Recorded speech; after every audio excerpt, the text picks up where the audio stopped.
नमस्कार दोस्तों, जय माता दी। आज मैं आपको अगहन मास में प्रतिदिन सुनी जाने वाली अगहन मास की 5 कहानियाँ सुनाने जा रही हूँ। इसे सुनने से माता लक्ष्मी की कृपा हमेशा आप पर बनी रहेगी और भगवान श्री कृष्ण की कृपा भी हमेशा आप पर बनी रहेगी। तो प्रेम से बोलिए लक्ष्मी माता की जय, कृष्ण भगवान की जय। अब मैं आपको सुनाऊंगी अगहन मास में प्रतिदिन सुनी जाने वाली अन्नपूर्णा माता की कहानी। एक समय की बात है, काशी निवासी धनंजय की पत्नी का नाम सुलक्षणा था। उसे अन्य सब सुख प्राप्त थे, केवल निर्धनता ही उसके दुख का कारण थी। यह दुख उसे हर समय सताता था। एक दिन सुलक्षणा अपने पति से बोली, स्वामी आप कुछ उद्यम करो तो काम चले, इस प्रकार कब तक काम चलेगा। सुलक्षणा की बात धनंजय के मन में बैठा और वह उसी दिन विश्वनाथ शंकर जी को प्रसन्न करने के लिए बैठ गया और कहने लगा, हे देवाधिदेव विश्वदेव, मुझे पूजा पाठ कुछ नहीं आता, केवल तुम्हारे भरोसे बैठा हूँ। इतनी विनती करके वह 2-3 दिन तक भूखा प्यासा बैठा रहा। यह देखकर भगवान शंकर ने उसके कान में कहा, अन्नपूर्णा अन्नपूर्णा अन्नपूर्णा, इस प्रकार 3 बार कहा। यह कौन है, क्या कह गया। इसी सोच में धनंजय पड़ गया कि मंदिर से आते ब्राह्मणों को देखकर पूछने लगा, पंडित जी अन्नपूर्णा कौन है। ब्राह्मणों ने कहा, तू अन्न छोड़ बैठा है, सो तुझे अन्न की ही बात सुनाई देती है, जा घर जाकर अन्न ग्रहण कर। धनंजय घर गया, स्त्री से सारी बात कही। वह बोली, नाथ चिंता मत करो, स्वयं शंकर जी ने यह मंत्र दिया है, वे स्वयं ही खुलासा करेंगे, आप फिर जाकर उनकी आराधना करो। धनंजय फिर जैसा का तैसा पूजा करने बैठ गया। रात्रि में शंकर जी ने आज्ञा दी, कहा तू पूर्व दिशा में चला जा। वह अन्नपूर्णा का नाम जपता जाता और रास्ते में फल खाता, झरनों का पानी पीता जाता। इस प्रकार कितने ही दिनों तक चलता गया।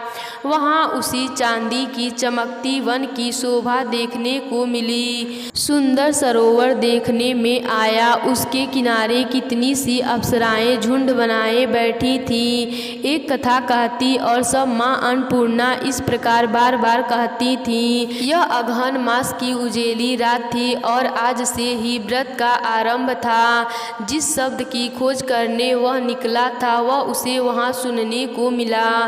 धनंजय ने उनके पास जाकर पूछा, हे देवियों, आप यह क्या करती हो। उन सब ने कहा, हम सब माँ अन्नपूर्णा का व्रत करती हैं। व्रत करने से गई पूजा क्या होता है, यह किसी ने किया भी है, इसे कब किया जाए और व्रत में क्या किया जाए, मैं क्या कर सकता हूँ और इसकी पूजा विधि क्या है, मुझे भी बताओ और इसे कैसे करना है। इस व्रत को सब कर सकते हैं। 21 दिन तक के लिए 21 गांठ की सूत लेनी चाहिए। 21 दिन न बने तो एक दिन उपवास करें, यह भी न बने तो केवल कथा सुनकर प्रसाद लें। निराहार रहकर कथा कहें। कथा सुनने वाला कोई न मिले तो पीपल के पत्ते को रख, सुपारी या दृढ़ कुमारी वृक्ष को सामने कर, दीपक को साक्षी कर, सूर्य, गाय, तुलसी या महादेव को बिना कथा सुनाए मुख में दाना न डालें।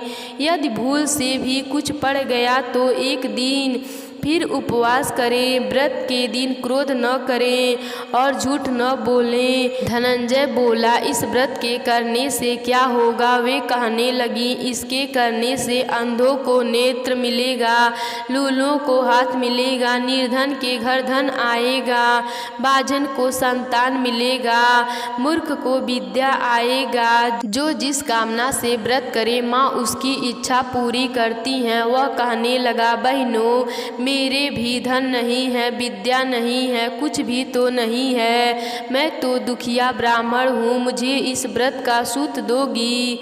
हाँ भैया, तेरा कल्याण हो, तुझे दूंगी, ले इस व्रत का मंगलसूत्र ले। धनंजय ने व्रत किया, व्रत पूरा हुआ। तभी सरोवर में से 21 खंड की सुरवर सीढ़ी हीरो मोती जड़ी हुई प्रकट हुई। धनंजय जय अन्नपूर्णा कहता जाता था। इस प्रकार कितनी ही सीढ़ियाँ उतर गया तो क्या देखता है कि करोड़ों सूर्य से प्रकाशमान अन्नपूर्णा का मंदिर है। उसके सामने सुवर्ण सिंहासन पर माता अन्नपूर्णा विराजमान हैं। सामने भिक्षा हेतु शंकर भगवान खड़े हैं। देवनंगाएं चंबर डुलाती हैं। कितनी सी हथियार बांधे पहरा देती हैं। धनंजय दौड़कर जगदम्बा माता के चरणों में गिर गया।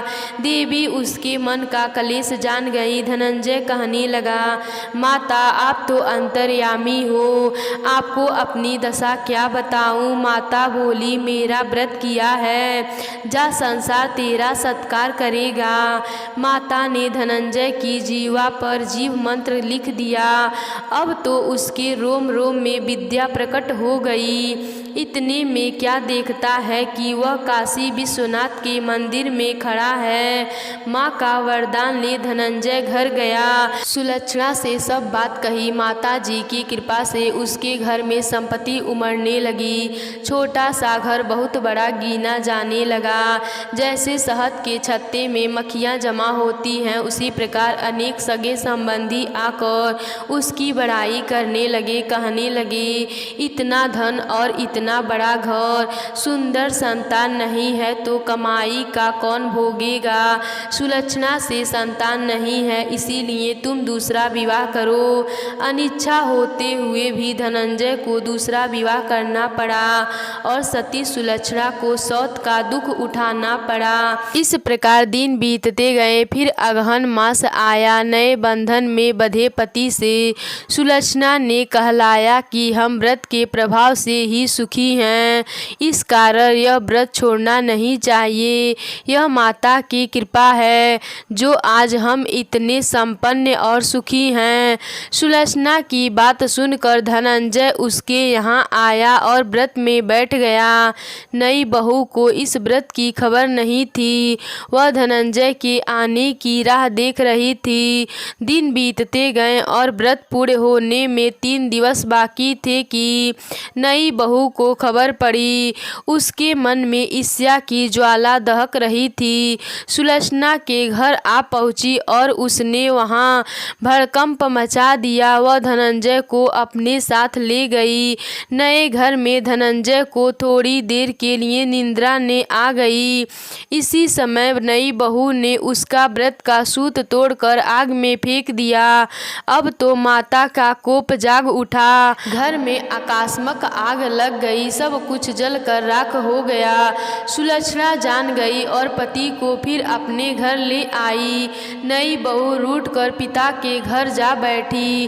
पति को परमेश्वर मानने वाली सुलक्षणा बोली, नाथ घबराना नहीं, माता जी की कृपा अलौकिक है। पुत्र कुपुत्र हो जाता है पर माता कुमाता नहीं होती। अब आप श्रद्धा और भक्ति से आराधना शुरू करो, वे जरूर हमारी कल्याण करेंगी। धनंजय फिर माता के पीछे पड़ गया। फिर वही सरोवर सीढ़ी प्रकट हुई, उसमें माँ अन्नपूर्णा कहकर वह उतर गया। वहाँ माता जी के चरणों में रुदन करने लगा। माता प्रसन्न होकर बोली, यह मेरी स्वर्ण की मूर्ति ले, उसकी पूजा करना, तू फिर सुखी हो जाएगा। जा, तुझे मेरा आशीर्वाद है। तेरी स्त्री सुलक्षणा ने श्रद्धा से मेरा व्रत किया है, उसे मैंने पुत्र दिया है। धनंजय ने आंखें खोली तो खुद को काशी विश्वनाथ के मंदिर में खड़ा पाया। वहां से फिर उसी प्रकार घर को आया। इधर सुलक्षणा के दिन चढ़े और महीने पूरे होते ही पुत्र का जन्म हुआ। गांव में आश्चर्य की लहर दौड़ उठी। माता प्रसन्न होकर बोली, यह मेरी स्वर्ण की मूर्ति ले, उसकी पूजा करना, तू फिर फिर सुखी हो जाएगा।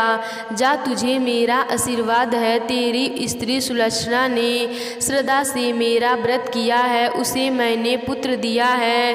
धनंजय ने आंखें खोली तो खुद को काशी विश्वनाथ के मंदिर में खड़ा पाया। वहां से फिर उसी प्रकार घर को आया। इधर सुलक्षणा के दिन चढ़े और महीने पूरे होने पर पुत्र को जन्म दिया। गांव में आश्चर्य की लहर दौड़ उठी, मान्यता आने लगा। इस प्रकार उसी गांव में एक निसंतान सेठ के पुत्र होने पर उसने माता अन्नपूर्णा का मंदिर बनवा दिया। उसमें माता की धूमधाम से पधारी, यज्ञ किया और धनंजय को मंदिर के आचार्य का पद दे दिया। जीविका के लिए मंदिर की दक्षिणा और रहने के लिए बड़ा सुंदर सा भवन दिया। धनंजय स्त्री पुत्र सहित वहां रहने लगा। माता जी की चढ़ावे में भरपूर आमदनी होने लगी। उधर नई बहू के पिता के घर डाका पड़ा, सब लूट गया। वे भीख मांगकर पेट भरने लगे। सुलक्षणा ने यह सुना तो उन्हें बुलाया, अलग घर में रख लिया और उनके अन्य वस्त्र का प्रबंध किया। धनंजय, सुलक्षणा और उसका पुत्र माता की कृपा से आनंद से रहने लगे। माता जी ने जैसे उनके भंडार भरे वैसे सबके भंडार भरना। तो प्रेम से बोलिए अन्नपूर्णा माता की जय। एक बार श्री हरि विष्णु धरती पर भ्रमण करने के लिए जा रहे थे। तभी देवी लक्ष्मी ने उनके साथ चलने की अनुमति मांगी। कई बार कहने पर भगवान विष्णु ने कहा कि वह साथ चल सकती हैं, लेकिन उन्हें एक शर्त माननी होगी। उन्होंने कहा कि धरती पर कैसी भी स्थिति आ जाए, लेकिन उन्हें उत्तर दिशा की ओर नहीं देखना है। देवी लक्ष्मी भी भगवान की शर्त मान लेती हैं और साथ चल देती हैं। जब भगवान विष्णु और माता पार्वती धरती लोक पर भ्रमण कर रहे थे, तभी देवी की नज़र उत्तर दिशा की ओर पड़ती है। उस ओर इतनी हरियाली थी कि वह खुद को रोक नहीं सकी और सामने दिख रही बगीचे में चली गईं। इसके बाद उन्होंने उस बाग से एक पुष्प तोड़ लिया और भगवान विष्णु के पास वापस आ गईं। उन्हें देखते ही श्री हरि विष्णु रोने लगे। तभी माता लक्ष्मी को उनकी शर्त याद आई।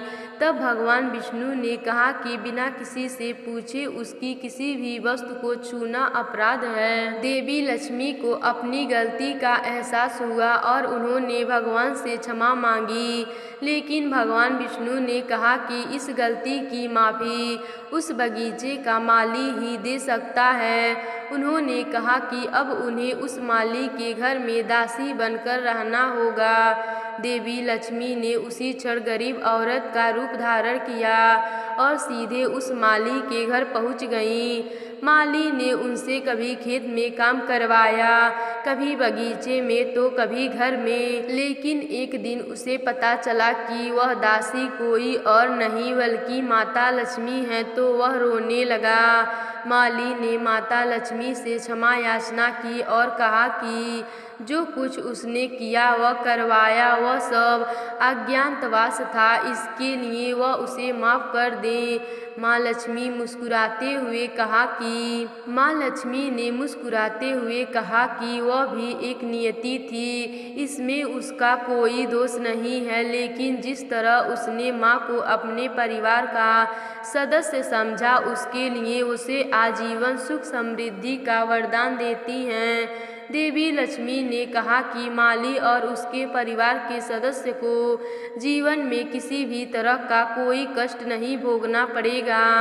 इतना कहकर देवी अंतर्ध्यान हो गई और वहां से विष्णु लोक वापिस चली गई। तो प्रेम से बोलिए लक्ष्मी माता की जय। अब मैं आपको सुनाऊंगी नित्य नियम से सुनी जाने वाली धर्मराज जी की कहानी।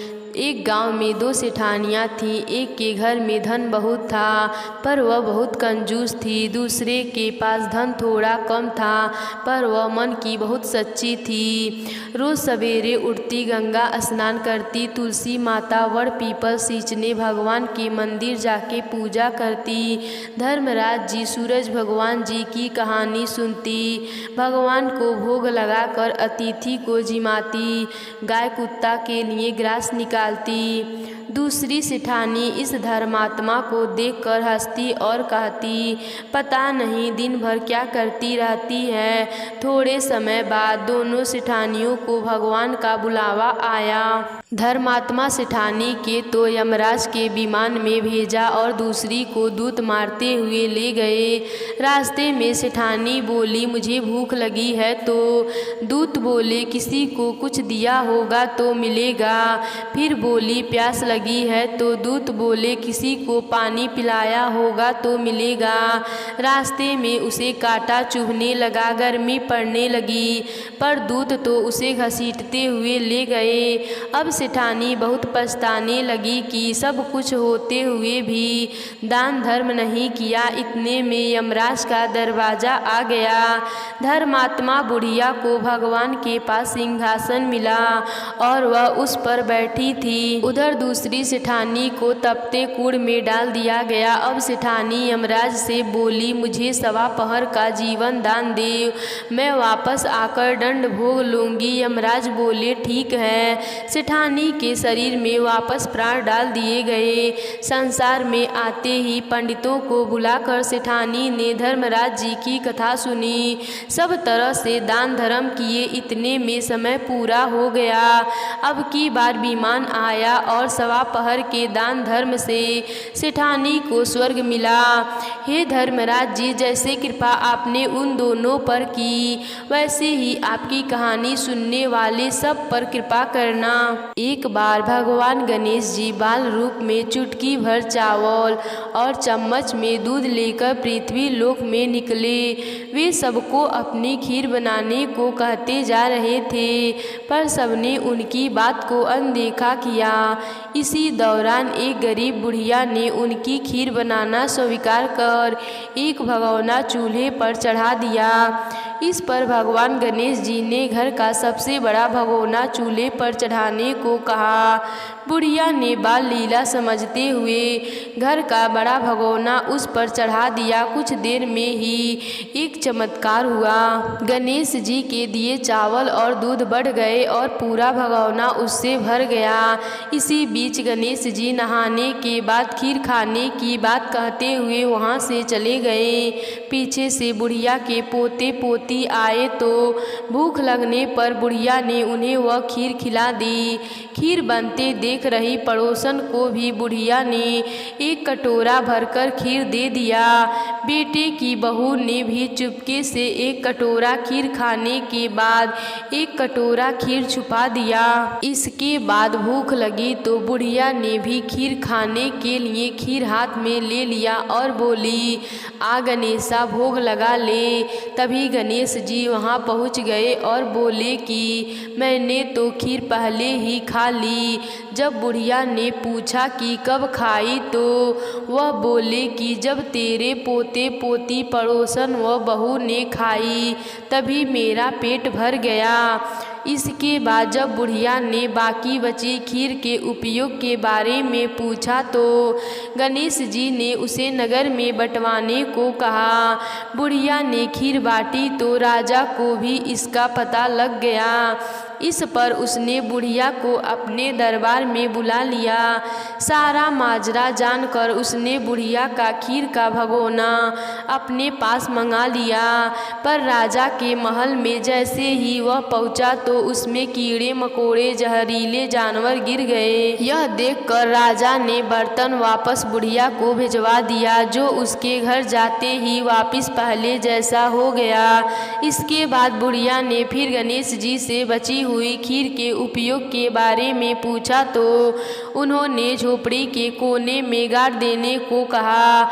ऐसा कर बुढ़िया रात को सो गई और गणेश जी उसकी झोपड़ी को लात मारते हुए वहां से अंतर ध्यान हो गए। अगले दिन जब बुढ़िया उठी तो उसे अपनी झोपड़ी महल में बदली हुई और खीर के बर्तन सोने जवाहरातों से भरे मिले। गणेश जी की कृपा जानकर बुढ़िया काफ़ी प्रसन्न हुई। बोली, हे गणेश महाराज जी, जैसे आपने कृपा उस बुढ़िया माई पर की वैसे सब पर करना। हे गणेश महाराज जी, जैसे कृपा आपने बुढ़िया माई पर की वैसे ही सब पर करना, सब पर अपनी कृपा बनाए रखना। तो प्रेम से बोलिए गणेश भगवान जी की जय।